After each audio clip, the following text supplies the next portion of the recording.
ప్రశ్నించే స్థాయి నుంచి పరిష్కరించే స్థాయికి వచ్చిన జనసేన పార్టీ. ఆలూరు నియోజకవర్గం జనసేన ఇన్ఛార్జ్ తేర్నకల్ వెంకప్ప కర్నూలు జిల్లాలోని జనసేన పార్టీ ఆఫీస్లో మీడియా సమావేశంలో జనసేన వెంకప్ప మాట్లాడుతూ ఎన్డీఏ కూటమిలో గెలిచిన ప్రతి ఒక్కరికి అభినందనలు తెలుపుతూ ఈ అవకాశాన్ని సక్రమంగా వినియోగించుకొని బాధ్యతారహితంగా ముందుకు వెళ్తామని తెలియజేస్తూ అలాగే ఆలూరు నియోజకవర్గం అసెంబ్లీ సెగ్మెంట్ నుంచి శ్రీ విరూపాక్షికి శుభాకాంక్షలు తెలియజేశారు.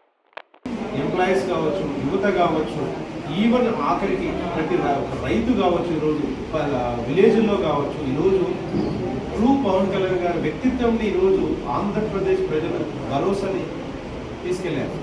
అలానే చంద్రబాబు గారు అనుభవాన్ని ఈయనకు మన కొత్త ఆలోచన యువతని 2 సంవత్సరాలకు ఎలా తీసుకెళ్లాలని చెప్పేసి 2022 మే 13 మనకి జనసేన పార్టీ ఆవిర్భావం 2 years బ్యాక్ ఎగ్జాక్ట్గా వ్యతిరేక ఓటు చీల్చనివ్వని చెప్పేసి ఆ మాట కట్టుబాటు ఉండి దాన్ని ఇంతవరకు నడిపించి ప్రధానమైన పాత్ర పోషిస్తూ ఈరోజు ఒక దేశంలోనే ఎన్డీఏ ఈరోజు గుజరాత్ రాష్ట్రంలో కావచ్చు, డిఫరెంట్ రాష్ట్రాల గురించి నాకు చెప్పారు కళ్యాణ్ గారు ఎవరని.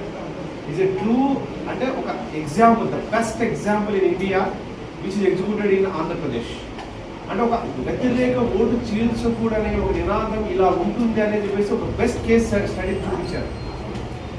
దాంతోపాటు బరువు బాధ్యతని తల మీద పెట్టింది. ఎందుకంటే ప్రశ్నించే తత్వం నుండి పరిపాలించడం ఎలా అనే దాంట్లో జనసేన పార్టీని తీసుకెళ్ళారు. ఈరోజు ముందుకు ఏ విధంగా తీసుకురాగలగాలి అంటే ఒక బరువైన బాధ్యతని ఇప్పుడు కళ్యాణ్ గారు ఏ అధికారం లేకుంటే రైతు మన కౌలు రైతులు ఎంతో సహాయం చేయగలిగారు, రోడ్ల సమస్యల నుంచి ఎంతో చేయగలిగారు. ఈరోజు యువతకి ఉపాధి గురించి ఎంతో ప్రశ్నించారు ఈరోజు. సో ఆ బరువును బాధ్యతను ఏ విధంగా తీసుకురాగలిగాలి.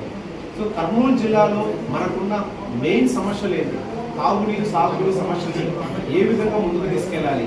సో మన తెలుగుదేశం నాయకులు సమైక్యంగా ఈరోజు ఒక సమస్యను ఏ విధంగా ముందుకు తీసుకురాగలిగితే కర్నూలు జిల్లా ఈరోజు 12 ఇవ్వడం అంటే హిస్టరీ. అసలు ఒక కర్నూలు జిల్లా అంటే కాంగ్రెస్ కంచుకోవడం, ఒకప్పుడు అది వైఎస్ఆర్ ట్రాన్స్ఫర్ అయింది. ఈరోజు 12 ఇచ్చారంటే it's not a joke.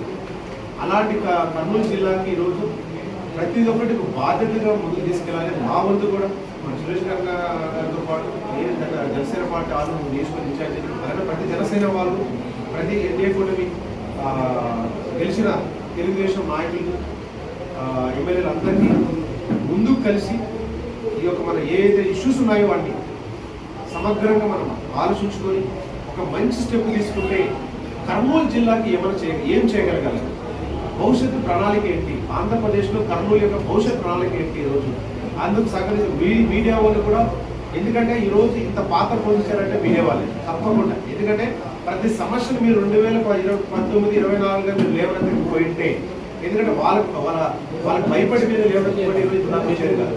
So సహకరించిన ప్రతి ఒక్కరికి, అలానే ముఖ్యంగా తప్పకుండా భవిష్యత్తుని ఏ విధంగా తీసుకురాగలగాలి ఎమ్మెల్యేలకి